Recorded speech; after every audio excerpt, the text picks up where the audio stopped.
los tres traidores en la vida de Jesús, ¿verdad? ¿Cuáles son esas tres traiciones, verdad?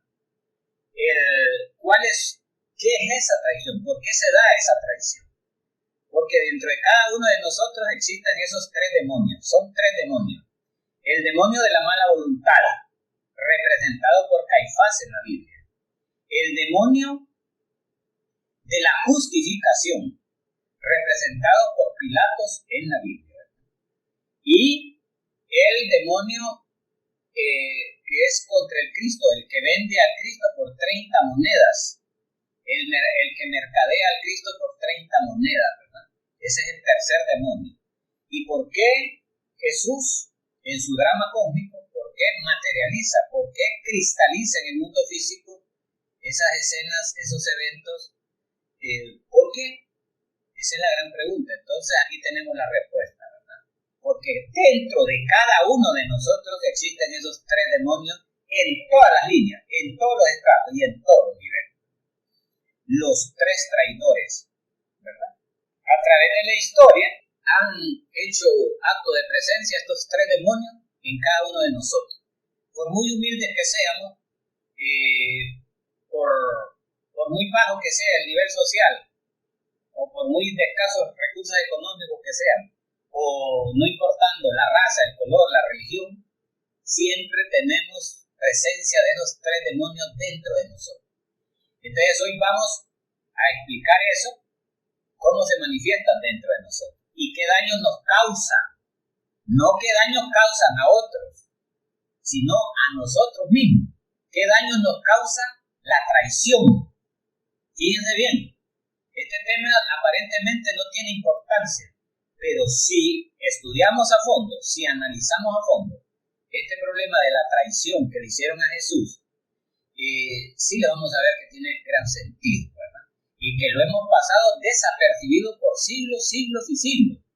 No hemos reflexionado, no nos hemos detenido nosotros a analizar a profundidad a estos tres grandes demonios que cada ser humano tiene dentro de sí. Bueno, pero alguien puede decir, pero ¿y cómo podemos comprobar que es cierto que existe? Bueno, el primer paso, la primera evidencia fue la vida de Jesús. Está plasmada en la quinta dimensión, en la quinta y sexta dimensión de la naturaleza, en los archivos akáshicos de la naturaleza. Ya lo dijimos en la conferencia anterior, cuando hablamos de la vida secreta de Jesús, que unos militares del ejército de Estados Unidos pusieron en acción una máquina del tiempo y fueron transportados hasta la época de Jesús, hablaron con Jesús y vieron todo el drama que él vivió realmente, ¿verdad? No como está escrito, sino que totalmente diferente, es una versión diferente de la vida de Jesús. Entonces, los tres traidores, el primero, el que aparentemente traicionó a Jesús, fue Judas, ¿verdad? Porque vino Caifás y habló con él y le dijo, te voy a pagar, pero enséñanos al supuesto rey de los judíos, al supuesto Mesías que dice la gente, ya que tú sos discípulo de él, y entonces te vamos a pagar, ¿verdad? Para que nos digas quién es, y poder así hacer justicia, ¿verdad? Con él. Una justicia que vamos a aplicar, le vamos a aplicar todo el peso de la ley a este impostor que se hace llamar Hijo de Dios.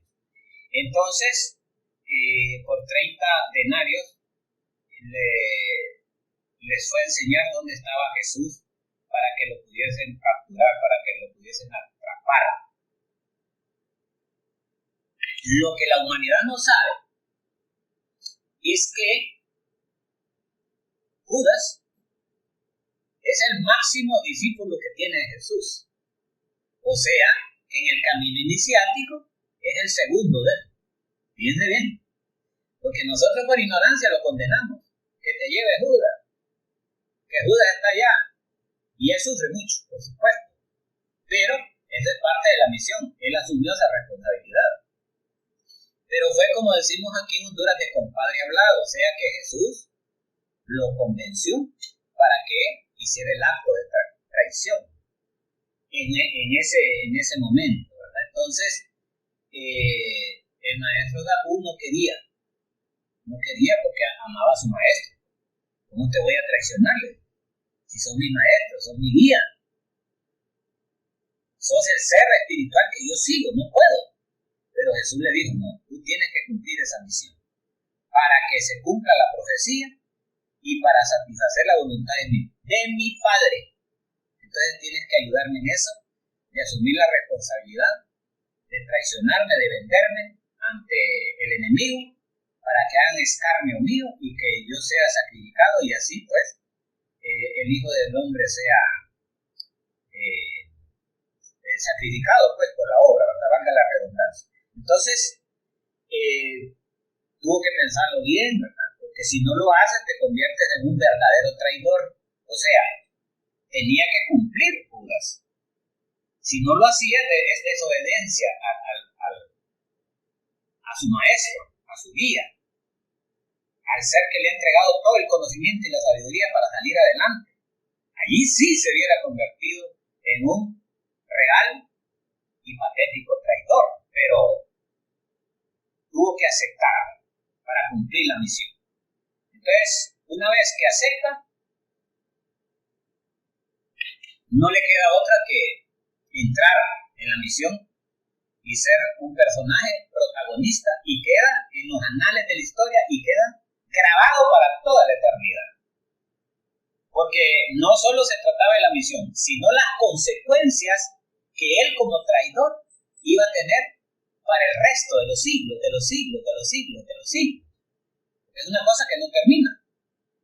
Incluso el mismo maestro Yeshua Ben Pandira lo dice. Mis palabras, todo pasará, mas mis palabras y mis datos no pasarán.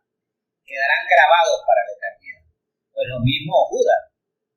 Imagínense ustedes, para que todo el mundo tiene el falso concepto de que Judas es un real traidor. Pero en el fondo no.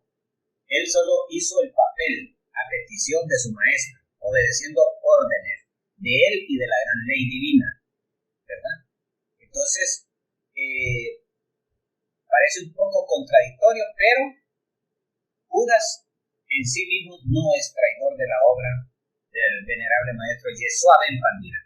Por el contrario, es el maestro, en segundo lugar, más exaltado que tuvo Jesús. Uno de los mejores 13 discípulos que tenía. Entonces, ahí vemos pues cómo la Logia Blanca pues hace planes, cómo la Logia Blanca pues puede cambiar planes y de acuerdo a las situaciones que se van presentando. En caso contrario, los otros dos traidores, que eso no fue de compadre hablado. Aquellos se convierten en traidores, en personajes traidores en la vida de Jesús, porque eran demonios con cuerpos físicos. O sea, estaban cumpliéndole una misión a la Logia Negra. Uno de ellos inconsciente y el otro consciente. ¿Quién era el que estaba con la conciencia dormida y no sabía el grave error que estaba cometiendo? Pues Pilato, porque el otro sí estaba consciente. Tenía su conciencia dormida, tenía la conciencia despierta en el mal y para causar mal. O sea, ya lo hizo a propósito. El demonio de la mala voluntad manifestado en Caifás. Entonces, ese era el papa de las religiones en aquella época. Era el padre de todas las religiones, el máximo líder, el máximo profeta, el máximo apóstol, como dicen, de la religión de ese tiempo. Entonces, así como ahora las religiones contemporáneas tienen profetas, tienen apostolados, tienen papados, tienen ministerios, pues igual en aquella época. La humanidad no ha cambiado, es la misma de siempre. Nosotros repetimos constantemente nuestras acciones, ya sea en esferas más altas, ya sea en esferas menores, más bajas, pero lo repetimos, ¿verdad? Repetimos constantemente. Entonces, sucede pues que Caifás, que era el máximo interesado en causar daño, en condenar a Jesús, anduvo por todas las oficinas y todos los ministerios habidos y por haber para detener la misión de Jesús. O sea, era una misión de la logia negra la que estaba cumpliendo Caifás, ¿verdad? Justificándose o apoyándose en que el hombre estaba en contra de la religión actual, en contra de la ley impuesta por el Imperio Romano. Y es por eso, pues, que vemos a Caifás, que es el máximo líder de sus iglesias, actuando de esa manera y con ahínco, con gran interés, ¿verdad? Era el más interesado en que se hiciera justicia, poniendo a la orden de las autoridades al gran Mesías enviado por el Señor, Padre Eterno. Entonces, este demonio de la mala voluntad es el que oficia en los templos sagrados. Y entonces, a pesar de que él estaba cumpliendo una misión de la logia negra conscientemente, porque él sabía de que Jesús era el Hijo de Dios, era el enviado de Dios, era el Mesías en ese momento. Entonces no respetó eso. Entonces empezó a cumplirle a la logia negra las órdenes que recibía en su subconsciente, este gran demonio llamado Caifás. Entonces, por otro lado, el tercer demonio es el de la mala voluntad, el que se justifica, ¿verdad? Él sabía que el hombre que tenía enfrente y que estaba acusando a Caifás y el pueblo, porque Caifás era el que alborotaba al pueblo, era el que le decía al pueblo, acúsenlo, ¿verdad? Porque yo soy el que lo manejo a ustedes, ¿verdad? Estamos con la tradición de nuestra religión y no puede ser de que alguien venga a usurpar el nombre de Dios, con un impostor como este, ¿verdad? Que se hace pasar Dios y se hace llamar a sí mismo Hijo de Dios. ¿Cómo va a ser posible? Si nosotros somos los jefes máximos de la religión. Entonces acúsenlo, ¿verdad? Atáquenlo. Entonces era el alborotador con el propósito de causarle daño al Hijo de Dios. Entonces, ahí está la historia. Pues. Ahí está la historia. Entonces, estaba actuando con alevosía, ¿verdad? Estaba actuando ese individuo, haciéndole los mandados a la logia negra de manera consciente, porque bien sabía él que ese era el Mesías, ¿verdad? Ahora, la historia dice que no sabe. Bueno, hasta el mismo Jesús les dice, perdónanos, no saben lo que hacen, pero en el caso de Caifás no. En el caso de Judas era de compadre hablado, pero en el caso de Caifás estaba actuando por su propia voluntad, ¿verdad? Y en el caso de Pilato sí, por tener la conciencia dormida y ser ignorante total del camino de la luz, por desconocer totalmente cuál es el sendero de la luz, cuál es el camino para llegar a Dios, inclusive por desconocer a Dios, porque esos eran incrédulos, eran materialistas. Esos tipos eran materialistas, así como Nerón, como Herodes, como Pilatos, y un montón de personajes que hay en la historia del Imperio Romano en esa época. Eran tipos demoníacos. Ellos no sabían, pero en el fondo se convirtieron en grandes demonios. Entonces, estos individuos actuaron de esa manera. Hoy por hoy están en los infiernos. Todos los traidores van a dar a un círculo del infierno, a padecer por millones de años, de indecible, con dolores espantosos y sufrimientos bárbaros. Entonces, el único que no está padeciendo esos martirios es Judas, porque es un maestro. Sí está en los infiernos, pero cumpliendo una misión de la venerable logia blanca, así como Jesús, que también a veces baja a los infiernos y va a buscar almas ahí que tal vez les puede ayudar. Entonces, en el caso de Pilatos, no tenía las pruebas suficientes para juzgar a Jesús, ¿verdad? Entonces dice, bueno, voy a condenar a este hombre, ¿verdad? Pero que conste, lo hago porque ustedes lo piden. O sea, se está justificando. Esa personalidad de ese individuo representa todas nuestras justificaciones cuando cometemos errores. En el caso de Caifás, representa la mala voluntad de nosotros, porque a sabiendas de que existe un camino, a que nosotros ya sabemos y estamos conscientes porque aquí se les ha dicho, y en otras esferas se les ha dicho, y en otros países se les ha dicho, y en otras escuelas les han dicho cuál es el camino verdadero para llegar a Dios, ¿verdad? Con excepciones, porque el problema del mundo es la convulsión social que tiene. Entonces hay una confusión. Entonces, eso sí no sabe, ¿verdad? Pero la gran mayoría que recibe el mensaje bíblico, la gran mayoría que va a religiones, porque las religiones aglutinan millones y millones y millones de almas. Entonces, no hay justificación. Pero esa mala voluntad de que si alguien me dice a mí cuál es el camino para llegar a Dios y yo no entro a practicar ese camino, no incorporo ese camino a mi vida, entonces estoy actuando con mala voluntad, con alevosía, ¿verdad? Porque no hago un esfuerzo por salir adelante, no lucho, no me interesa. Está bonita la conferencia, está bonita ese tema, ¿vale? De la muerte del ego. Ese otro tema que hablan ahí de la cruz, de la magia sexual y el otro tema, es muy bonito, pero yo estoy tranquilo, estoy en mi iglesia. Entonces hay una conformidad. Y aunque haya recibido el mensaje, no le da importancia, porque hay mala voluntad. Esa representación de Caifás está dentro de los 8.000 millones de almas que tienen cuerpos físicos en este planeta. Todos lo tenemos. Tenemos que eliminar esos 3 traidores que están dentro de nosotros. Porque a cada momento vendemos al Cristo nosotros, por 30 monedas. Lo vendemos, lo negociamos. Bien, lo matamos, lo sacrificamos. Todo el que fornica peca contra el Cristo. O sea, está torturando al Cristo. Y ya puede ir a la iglesia que sea.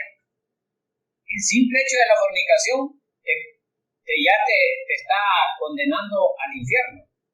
Te está convirtiendo en un gran traidor. Porque estás pecando contra el Cristo.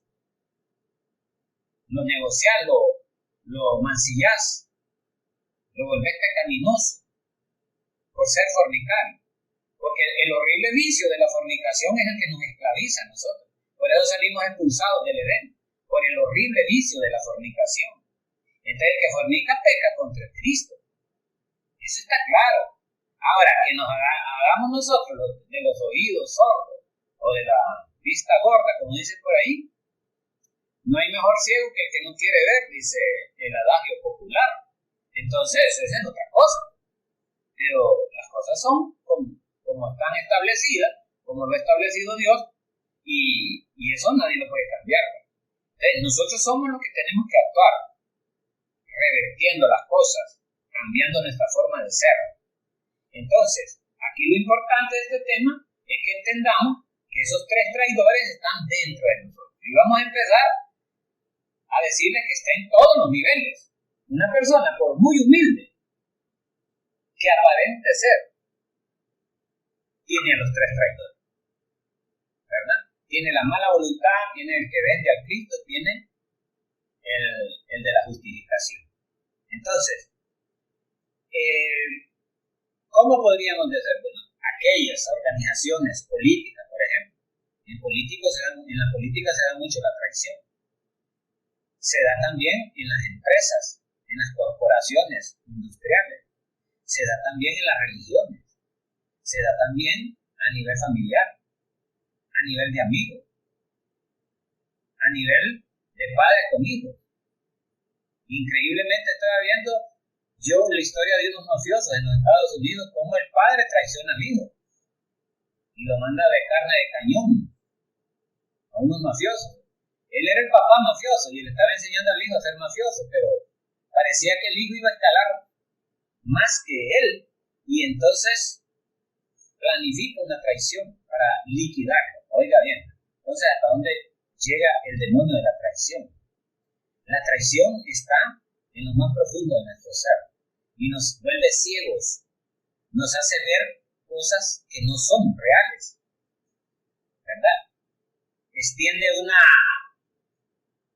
panorama, le presenta a uno un panorama muy halagador para hacerlo caer en su trampa, ¿verdad? El demonio de la traición.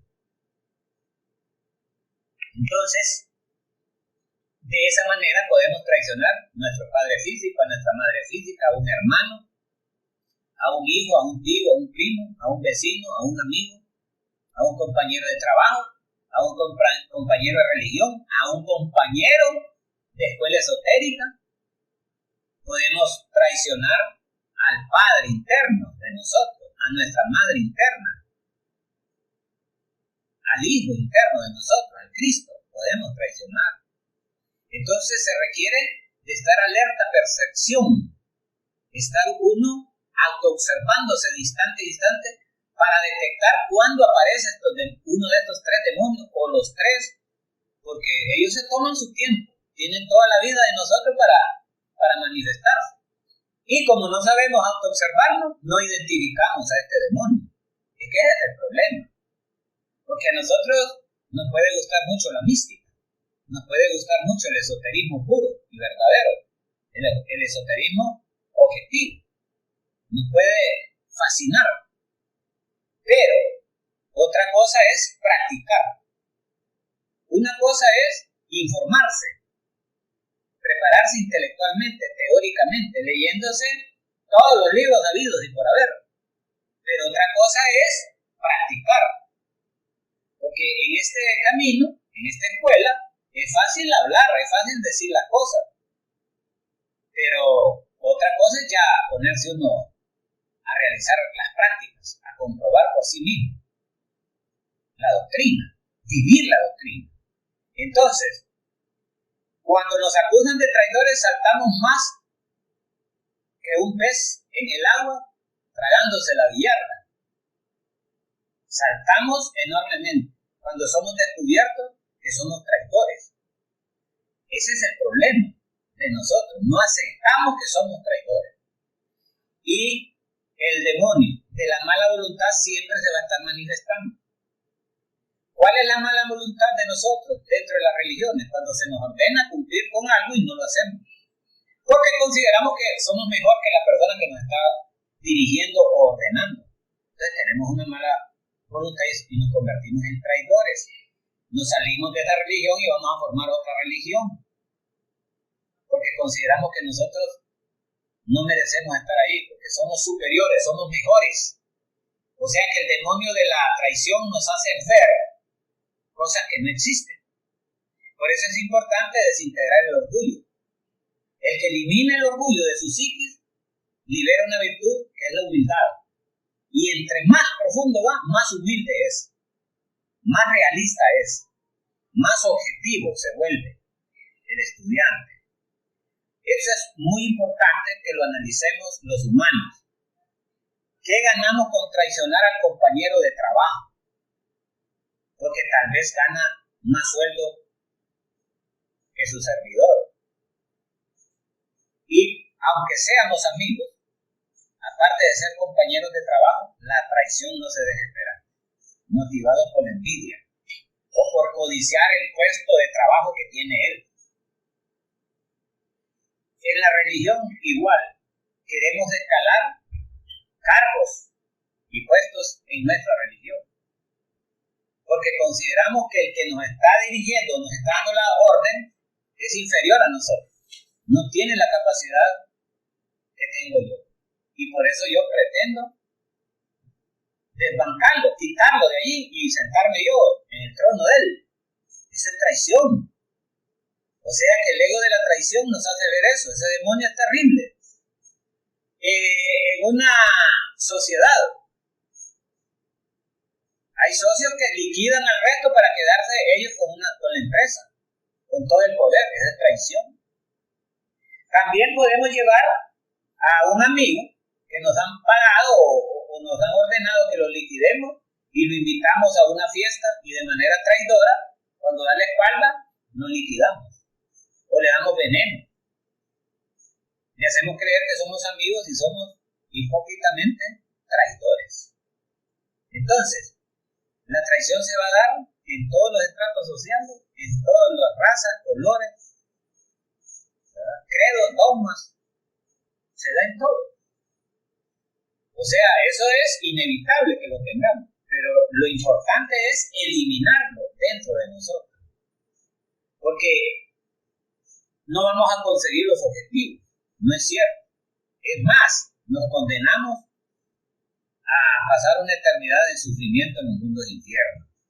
Ese es el problema de la traición.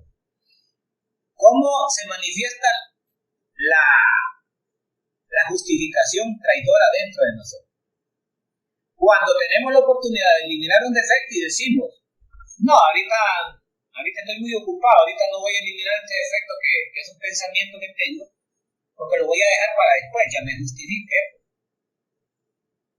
O empezamos a discutir con una persona algo que sabemos que es real, que es verdadero, pero que nuestros intereses y con los objetivos que yo tengo que rebatir a esa persona, cueste lo que cueste, para poder cumplir los objetivos míos. Entonces estoy actuando, justificándome, haciéndole creer a la gente o a las personas o al individuo que está frente a mí que yo tengo toda la razón. ¿Cómo se puede justificar a alguien que se retire de una escuela de esta? Lo primero es, no tengo tiempo, tengo familia que mantener, el trabajo no me lo permite, no puedo ir a sus prácticas porque el horario mío es contrario.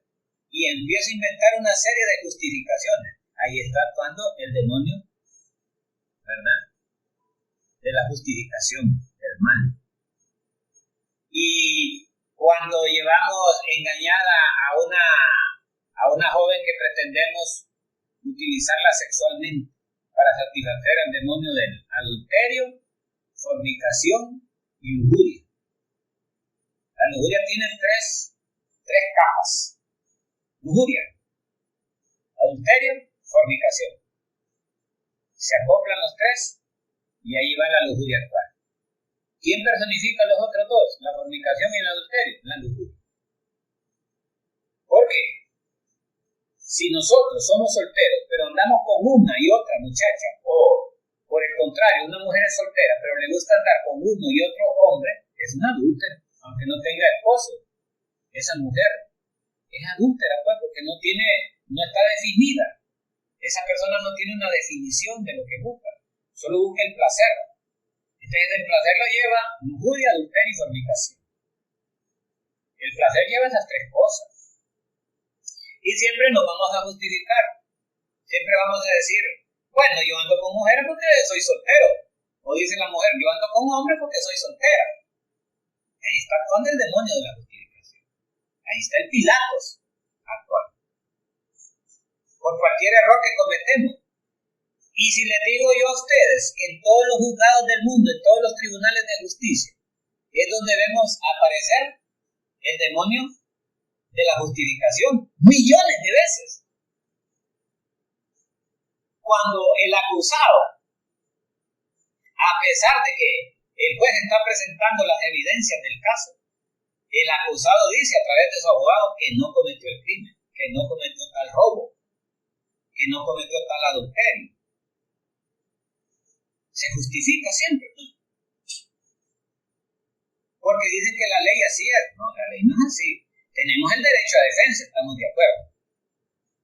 Es raro aquel acusado que acepta haber cometido el error. Rarísimo. Generalmente, todo el mundo se justifica. Y es allí donde vemos nosotros, pues, una serie de manifestaciones del demonio de la traición. Aquel demonio que se justifica el mal que ha causado, el daño que ha causado. Y por otro lado, ¿cómo podríamos ver el de la mala voluntad? Bueno, llevamos engañado a la hembra al altar del Señor y pecamos con él. O aquella mujer que lleva engañado al hombre a su hogar y peca con él. O ni en su hogar ni en su iglesia, pero en un lugar aparte. Hay una mala voluntad de nosotros, porque sabiendo de que existe la fornicación y que es pecado, fornicamos. Ahí estamos actuando con el demonio de la mala voluntad, porque sabemos cuál es el camino a la liberación. Muchos han encontrado estos conocimientos, pero cuando miran que los domine el demonio a ellos y no ellos al demonio, o sea, que el ego lo domina a ellos y ellos no pueden dominar al ego, Entonces se justifican, tienen mala voluntad y también venden. En otra existencia voy a trabajar en esto, ahorita no me conviene por mi estatus social. Porque si yo empiezo a decirle a la gente que eliminen el ego, voy a quedar ridículo. Todo el mundo se va a burlar de mí. A aparecer hablando de estas tonteras que está hablando este señor. Entonces, hay miles de formas de justificar. Esos tres traidores que presenta Jesús en su historia, en ese drama cósmico, lo hacen porque él sabe y está consciente de que cada uno de nosotros los tiene. Y por eso aparecen en ese drama cósmico. Aparecen esos tres traidores. Entonces, traicionamos a todos los estratos sociales a nivel de religiones, a nivel de política, a nivel de empresas, a nivel de cooperativas, a nivel de grupos. Porque dentro de nosotros está la traición. Es urgente eliminar la traición, máxime aquellos que estamos en este camino. Para nosotros es de urgencia inaplazable eliminar de una vez por todas a los tres traidores que cargamos dentro de nosotros. Solo así vamos a hacer justicia. Solo así vamos a hacer la voluntad del Señor. Y solo así nos vamos a congraciar con el Cristo, encarnándolo. Porque el traidor que vende al Cristo no permite la encarnación del mismo. Porque el que hace su voluntad no permite que el Padre Eterno haga la voluntad dentro de nosotros. Porque el que se justifica en este camino no permite que haya justicia en todos los niveles. Porque hay mala voluntad para todo. Hay venta de todo, hay traición y vendemos una y otra vez a nuestros amigos. Hay quien combina los tres de un solo. Primero se justifica. Es que yo di la información, soplé a fulano de tal, porque me dieron dinero, porque yo soy pobre. Entonces se justificó, tiene mala voluntad y vendió. Traidores actuando juntos. Es horrible. ¿Y cómo nos vamos a dar cuenta? Cuando empezamos a conocernos a nosotros mismos. ¿Y cómo nos vamos a conocer nosotros mismos? Cuando empecemos a autoobservarnos. O sea, cuando empecemos nosotros a dirigir nuestra atención hacia adentro de nosotros. No afuera, sino hacia adentro. ¿Qué siento? ¿Qué pienso? ¿Deseos de qué tengo? Porque la traición se manifiesta en pensamiento, en palabra y obra. O sea, que la traición se manifiesta también en pensamiento, en sentir, actuar y desear. Por eso dicen los sabios que hay que saber pensar, saber sentir y saber actuar. El recto pensar, el recto sentir y el recto actuar es lo que nos va a convertir a nosotros en observadores de nosotros mismos. Y vamos a empezar a actuar objetivamente, buscando eliminar todo aspecto egoico dentro de nosotros. Eso nos va a permitir a nosotros no ser traidores, porque debemos de trabajar intensamente en este camino, porque ya lo manifestó el Señor de toda perfección. El gran Mesías Jesús, el gran avatar de la era de Piscis, vino a demostrar con hechos que sí existen los tres traidores y que la traición va a permanecer en tanto nosotros no eliminemos esos tres traidores que cargamos dentro de nosotros. Así, amigos y caros hermanos, les estoy diciendo que hay que abrir bien los ojos. Hay que ser investigadores de nosotros mismos. Hay que escudriñar dentro de nosotros y buscar dentro de la sabiduría las respuestas a nuestras preguntas.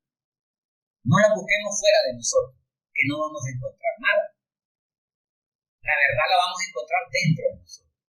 Y en tanto nosotros no busquemos esa verdad dentro de sí, nosotros vamos a ser ignorantes. Vamos a tener todo el tiempo la conciencia dormida y vamos a estar cometiendo errores de manera inconsciente. Y aunque El que conscientemente peca, así paga. Y el que inconscientemente peca, también así paga. Entonces, no hay justificación en este camino. En este camino no debe de existir la mala voluntad, y mucho menos vender la parte interna de nosotros. El más grande traidor es aquel que traiciona a su propio Padre interno. Yo no hablo del Padre físico, hablo del real ser de nosotros. ¿Y cómo lo vendemos y lo traicionamos? Cuando no hacemos nada por llegar a Él, cuando no actuamos por buscarlo a Él. Ahí estamos, pues, de manera inconsciente o consciente, actuando con voluntad o sin voluntad, pero estamos en contra de las tres cosas: de la justicia, de la voluntad y de la relación interna con nuestro propio ser.